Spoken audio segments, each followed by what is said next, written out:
अक्सर बातें हुआ करती थी। कहता था, दादा कभी बस्तर आओ। बस्तर तो आते हो लेकिन बीजापुर नहीं आते, बस्तर बहुत बड़ा है।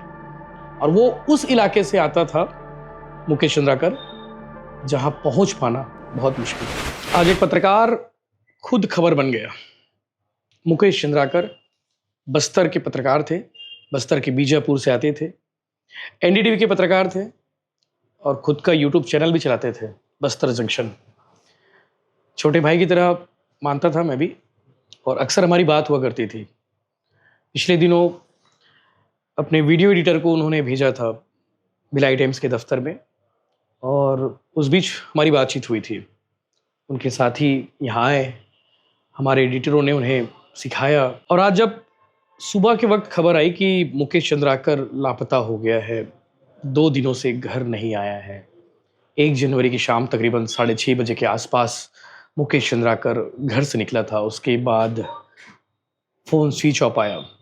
उनके छोटे भाई युकेश ने रिपोर्ट दर्ज कराई थाने में, और उसके बाद से खोजबीन जारी थी। बड़ा दुख इस बात का है कि बस्तर का पत्रकार जो लगातार ज़मीनी हकीकत बताता रहा, लगातार सिस्टम की पोल खोलता रहा, नक्सलियों और पुलिस की भी जो लड़ाई जारी है उसकी खबरें दिखाता रहा, ऐसी जगह पहुंचकर स्टोरी करता जहां आज तक सिस्टम भी नहीं पहुंचा था। गांव, गरीब, मजदूर, किसान और वो आदिवासी जो जिन्हें न्याय और सुविधा विकास की सख्त ज़रूरत है, ऐसे लोगों के बीच जाकर वो स्टोरी करता। और आज एक घोटाला करने वाला ठेकेदार जिसकी स्टोरी मुकेश ने लगातार दिखाई, और पुलिस भी ऐसा मान रही है, लोगों ने भी ये कहा है, आज ठेकेदार के घर से सेप्टिक टैंक से मुकेश चंद्राकर की लाश मिली है। 2 दिनों से पुलिस खोजबीन कर रही थी। इस बीच बहुत सारे सुराग हाथ लगे थे, और उन्हीं सुरागों में से आज एक सुराग था कि ठेकेदार के घर भी जाकर खोजबीन की जाए। तो जब ठेकेदार के घर गए, पुलिस की टीम पहुंची, तो वहाँ पर सेप्टिक टैंक नज़र आया जो एकदम नया बनकर तैयार हुआ था। 1 दिन में सेप्टिक टैंक बनकर तैयार हो गया था।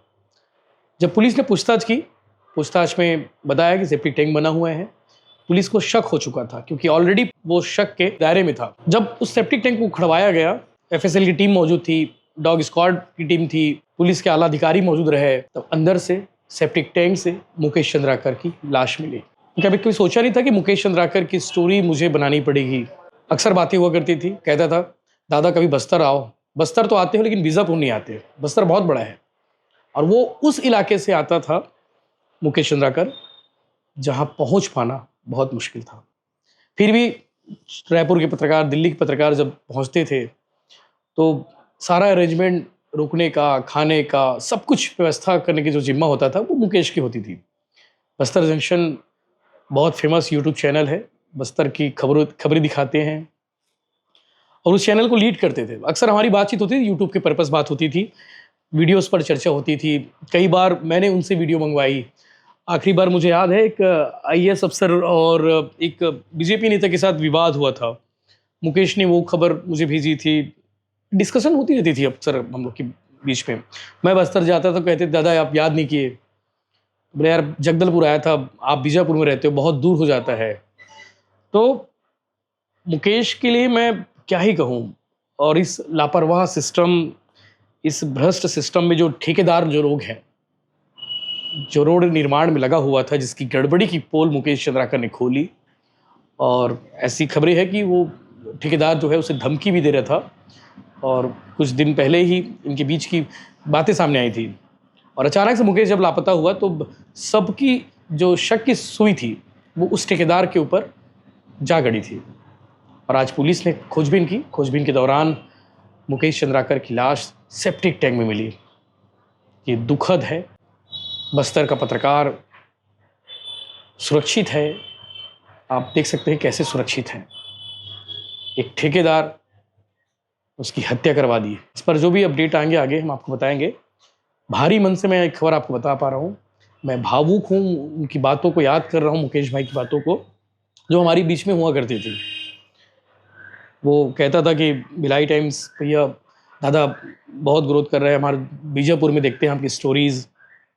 बस्तर के मामलों को लेके मैं, रानू भैया और मुकेश, 2 ऐसे पत्रकार हैं जिन्हें मैं बहुत दिल के करीब रखता हूँ, और उनसे गाइड करके बस्तर की खबरें बनाया करता था। तो अब मुकेश भी नहीं है, बड़ा दुःख हो रहा है। आगे इस पर जो भी अपडेट होगा हम आपको बताएँगे, लेकिन बड़ी खबर थी, जो बताना ज़रूरी था। आज एक पत्रकार एक खबर बन गया जो खबरें बनाया करता था। सादर नमन मुकेश भाई। भिलाई टाइम्स परिवार की ओर से आपको सादर नमन।